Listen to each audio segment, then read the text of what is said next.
Hi everyone! Have a nice day! For today's video nga ay samahan niyo akong pumunta sa Asian store dito sa Venlo, Netherlands.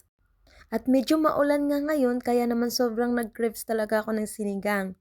At kahit sobrang sarap nga ng mga pagkain dito sa Netherlands, ay talaga namang hindi ko maiwasang mag-craves ng mga pagkaing Pinoy. Kaya naman, nung may nakita ang boyfriend kong Asian store, ay sabi ko sa kanya puntahan namin dahil gusto ko talaga magluto ng sinigang.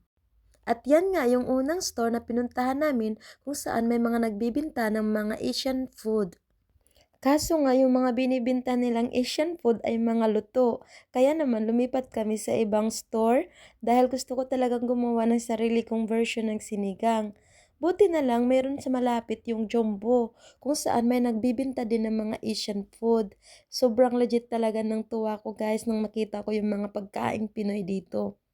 At nandito nga lahat guys ng mga kakailanganin ko para sa gagawin kong sinigang. Kaya naman pagka-uwi ko ng bahay ay agad ako nagluto dahil gusto ko talagang matikman ng family ng boyfriend ko ang sinigang o mga pagkaing Pinoy.